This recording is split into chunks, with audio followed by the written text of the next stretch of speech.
So if the Great Tribulation, Armageddon, and the first resurrection are behind us, is there any prophecy left to be fulfilled? Let's talk about that today on Extraordinary Evidence. Israel's history runs from the patriarchs to slavery in Egypt, to the exodus from Egypt, the giving of the law at Mount Sinai, the split into two kingdoms after King Solomon's idolatry, with 10 of the 12 tribes in the north and 2 tribes in the south. This split was then followed by the northern kingdom's destruction at the hands of the Assyrians, where they were quote-unquote slain as a nation and scattered because of the idolatry and bloodshed, the sins they had been warned about under the law. Slain as a nation meaning the nation no longer existed, completely wiped off the map.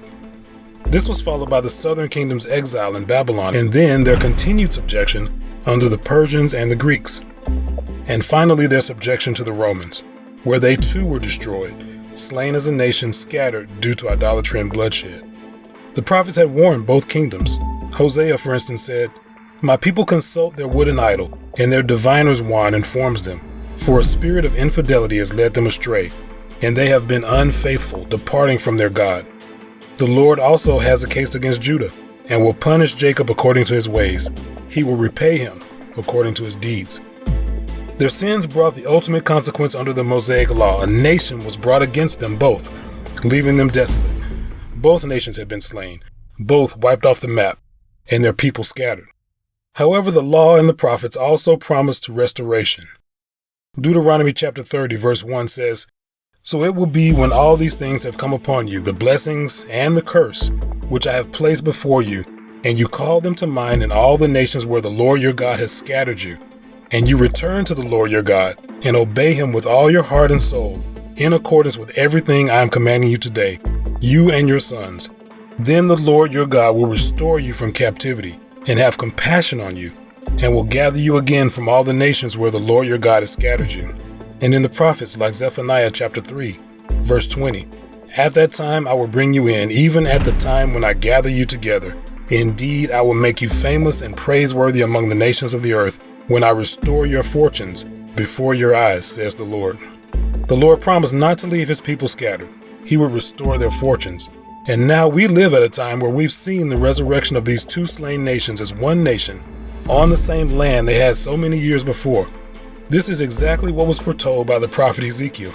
"The hand of the Lord was upon me, and he brought me out by the Spirit of the Lord and set me down in the middle of a valley, and it was full of bones. And he had me pass among them and around them, and behold, there were very many on the surface of the valley, and behold, they were very dry. Then he said to me, 'Son of man, can these bones live?' And I answered, 'Lord God, you yourself know.' Again he said to me, 'Prophesy over these bones and say to them, you dry bones, hear the word of the Lord. This is what the Lord God says to these bones. Behold, I am going to make breath enter you so that you may come to life, and I will attach tendons to you and make flesh grow back on you, cover you with skin, and put breath in you so that you may come to life, and you will know that I am the Lord.' So I prophesied as I was commanded. And as I prophesied, there was a loud noise, and behold, a rattling, and the bones came together, bone to its bone. And I looked, and behold, tendons were on them, and flesh grew, and skin covered them, but there was no breath in them. Then he said to me, 'Prophesy to the breath, prophesy, son of man, and say to the breath, the Lord God says this, come from the four winds, breath, and breathe on these slain, so that they come to life.' So I prophesied as he commanded me, and the breath entered them, and they came to life and stood on their feet, an exceeding great army. Then he said to me, 'Son of man, these bones are the entire house of Israel. Behold, they say, our bones are dried up, and our hope is perished. We are completely cut off. Therefore prophesy and say to them, this is what the Lord God says, behold, I am going to open your graves and cause you to come out of your graves, my people, and I will bring you into the land of Israel. Then you will know that I am the Lord, when I have opened your graves and caused you to come out of your graves, my people. And I will put my spirit within you, and you will come to life. And I will place you on your own land. Then you will know that I, the Lord, have spoken it and done it, declares the Lord." The two nations were to be resurrected. This prophecy was written after the northern kingdom had been slain by the Assyrians, but before the kingdom of Judah had been slain by the Romans. The word of the Lord came to me again, saying, "Now you, son of man, take for yourself one stick, and write on it for Judah and for the sons of Israel, his companion. Then take another stick and write on it for Joseph, the stick of Ephraim, and all the house of Israel, his companions. Then put them together for yourself one to another stick, so that they may become one in your hand. And when the sons of your people speak to you, saying, will you not declare to us what you mean by these? Say to them, this is what the Lord God says, behold, I am going to take the stick of Joseph, which is in the hand of Ephraim, and the tribes of Israel, his companions. This would have been the 10 northern tribes, whose lead tribe was Ephraim. Sometimes the northern kingdom was simply called Ephraim. And I will put them with the stick of Judah, and make them one stick, and they will be one in my hand. This stick was the 2 tribes of the southern kingdom, called by their lead tribe Judah. The sticks on which you write will be in your hand before the Lord, and say to them, this is what the Lord God says, behold, I am going to take the sons of Israel, now speaking of the whole house, the 12 tribes of Israel, from among the nations where they have gone, and I will gather them from every side and bring them into their own land, and I will make them one nation in the land, on the mountains of Israel, and one king will be king for all of them, and they will no longer be 2 nations, and no longer be divided into 2 kingdoms. So here we have 3 conditions. They were going to be regathered as one nation with one king. So we know this prophecy has to be speaking of a time after both nations had been scattered, and there was no northern and southern split on the map. One nation of Israel under one king. Our day is the first time this has happened since before the split. Verse 23, they will no longer defile themselves with their idols, or with their detestable things, or with any of their offenses. But I will rescue them from all their dwelling places in which they have sinned, and will cleanse them, and they will be my people, and I will be their God. As we saw in earlier videos, idolatry was listed as a major reason for the death of both nations. So here we have another condition. This is true of Israel today. Idolatry is no longer an issue. But we know from the Bible text that throughout Bible times, idolatry was always listed as an issue for them. Verse 24 says, and my servant David will be king over them, and they will all have one shepherd, and they will walk in my ordinances and keep my statutes and follow them.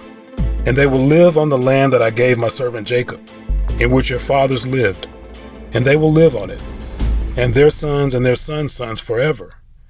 And my servant David will be their leader forever.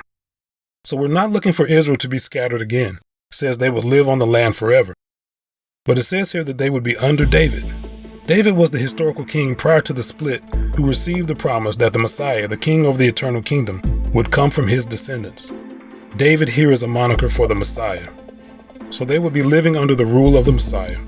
Verse 26, and I will make a covenant of peace with them. It will be an everlasting covenant with them. And I will place them and multiply them and set my sanctuary in their midst forever. My dwelling place also will be among them, and I will be their God, and they will be my people. And the nations will know that I am the Lord who sanctifies Israel, when my sanctuary is in their midst forever.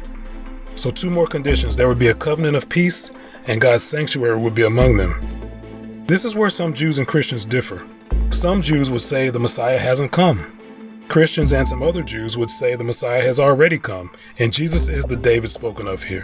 The covenant of peace is the new covenant, and the sanctuary is the body of believers, as Paul says in Ephesians. Look at Ephesians chapter 2, verses 18 through 22. For through him, Jesus, we both, Israel and the Gentiles, have our access in one spirit to the Father. So then you are no longer strangers and foreigners, but you are fellow citizens with the saints, and are of God's household, having been built on the foundation of the apostles and prophets, Christ Jesus himself being the cornerstone, in whom the whole building, being fit together, is grown into a holy temple of the Lord, in whom you are being built together into a dwelling of God in the Spirit. The body of believers, the citizens of the kingdom, are the temple, with Jesus, the King over the eternal kingdom, being the chief cornerstone. But we know this cornerstone was to be a stone of stumbling that would have led to their rejection and scattering in the first place. And Paul also saw this regathering and acceptance in the future. Look at Romans chapter 11, starting at verse 7. What then? What Israel is seeking, it has not obtained, but those who were chosen obtained it, and the rest were hardened. Just as it is written, God gave them a spirit of stupor, eyes to see not and ears to hear not, down to this very day.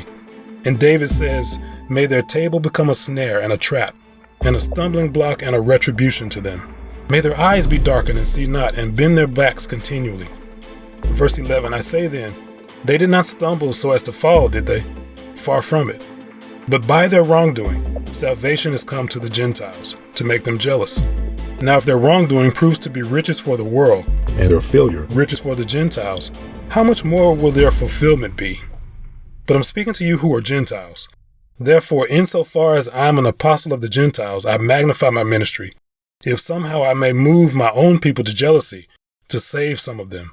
For if their rejection proves to be the reconciliation of the world, what will their acceptance be? But life from the dead.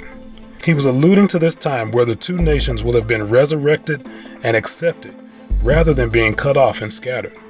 We've already laid out why Jesus is the Messiah and how Daniel pointed directly to Jesus with flashing lights. To learn more about this, please check out the previous videos in the series. So what's next on the horizon? Look at Ezekiel 38.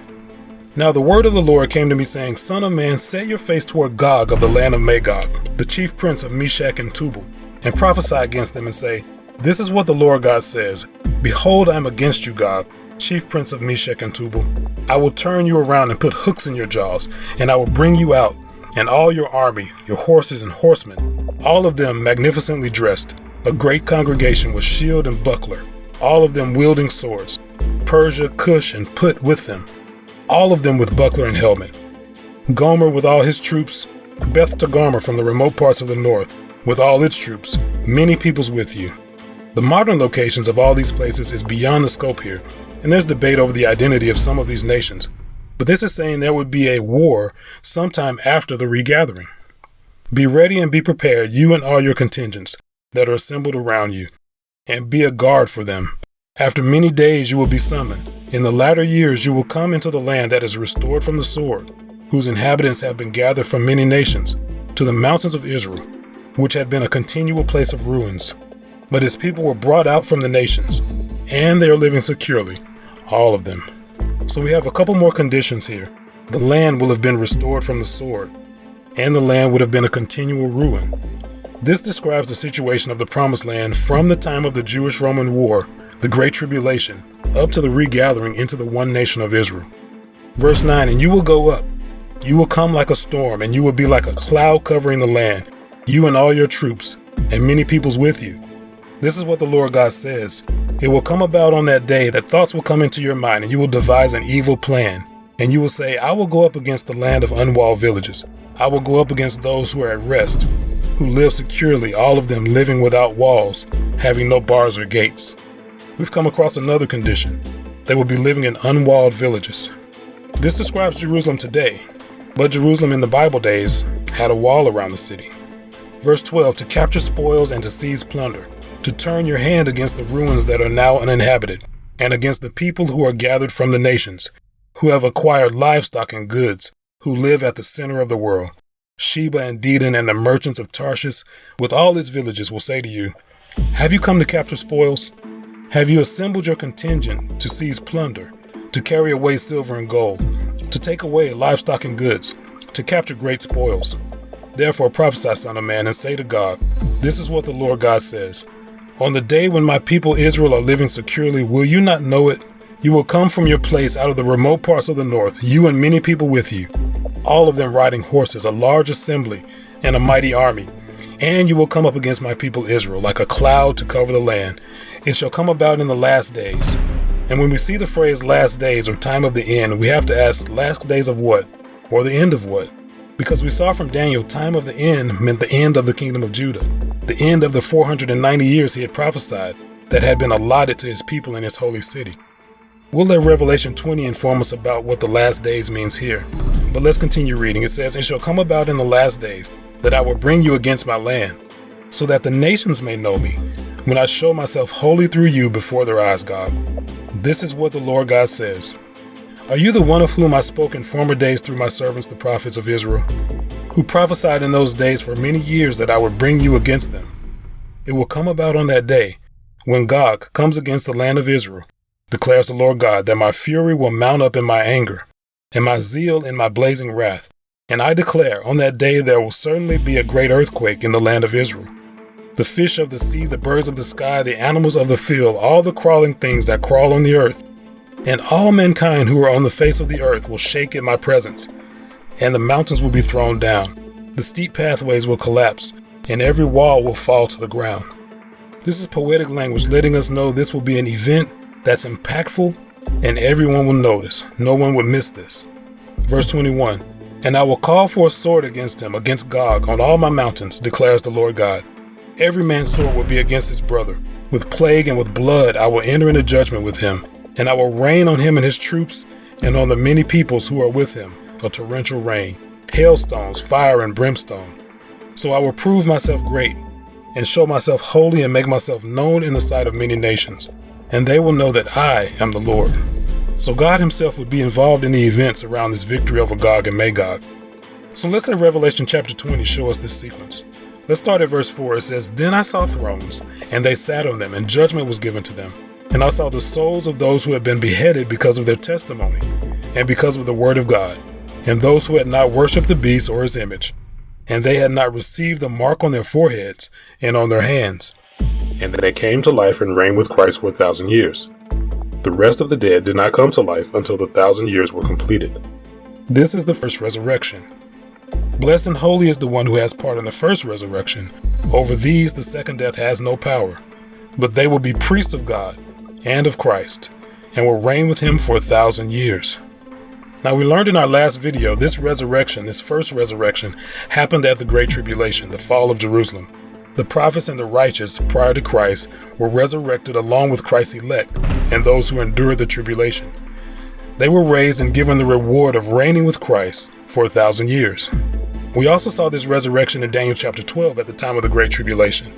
You can see the details of this in our last video. Verse 7, When the 1,000 years are completed, Satan will be released from his prison, and he will come out to deceive the nations, which are at the four corners of the earth, Gog and Magog, to gather them together for war. The number of them is like the sand of the seashore. And they came upon the broad plain of the earth and surrounded the camp of the saints and the beloved city. So remember in Revelation 6 through 19, we saw Jerusalem being destroyed as a consequence under the law for the sins of idolatry and bloodshed. But here in this passage, they're back in Jerusalem and living in safety, just as Ezekiel 37 and 38 said. And fire came down from heaven and devoured them. This is the same thing we saw in Ezekiel 38, where God would be involved in the overthrow of Gog and Magog. Verse 10, And the devil who deceived them was thrown into the lake of fire and brimstone, where the beast and the false prophet are also, and they will be tormented day and night forever and ever. Then I saw a great white throne, and him who sat on it, from whose presence earth and heaven fled, and no place was found for them. And I saw the dead, great and small, standing before the throne, and books were opened, and another book was opened, which is the book of life. And the dead were judged from the things that were written in the books, according to their deeds. And the sea gave up the dead who were in it, and death and Hades gave up the dead who were in them. And they were judged, each one of them according to their deeds. Then death and Hades were thrown into the lake of fire. This is the second death, the lake of fire. And if anyone's name was not found written in the book of life, he was thrown into the lake of fire. So chapter 20 lays out this sequence. First resurrection, millennial reign of Christ with his elect. Sometime during this reign, we would have a Jerusalem that had been restored from the sword. And this is where we are in the timeline. During the reign of Christ, after Israel and Jerusalem have been restored. Then next we have the battle of Gog and Magog, the second resurrection, the great white throne judgment, and finally death being destroyed. So the 1,000 years is a symbolic number of a long period of time. But some say the 1,000 years are literal. That would have put the battle of Gog and Magog around the time of the Crusades. But if we look at our list, the land wasn't called Israel at the time, nor were they living under one leader of their choosing, as they are today. Also, the Jewish leadership had not accepted Jesus at that point either. Some say the Battle of Gog and Magog was the Six-Day War of 1967. More of the conditions of this prophecy were met at that point, but Jewish leadership still had not accepted Jesus as the Messiah at that point. So it seems this is still in the future. Sometime after the regathering of Israel, which we see today, there will be a battle of Gog and Magog. Then sometime after that battle of Gog and Magog, there will be a second resurrection and judgment. But before that, the prophets laid out an expectation of the national turning of Israel to the Messiah. Hosea chapter 3 verses 4 and 5 says, For the sons of Israel will live for many days without king or leader, without sacrifice or memorial stone, and without ephod or household idols. Afterwards, the sons of Israel will return and seek the Lord their God and David their king, and they will come trembling to the Lord and to his goodness in the last days. So we pray for the peace of Israel. And as always, we pray for your peace as you explore all the extraordinary evidence. Thanks for watching. We believe there's a mountain of evidence, so let's start at the base and climb all the way to the top.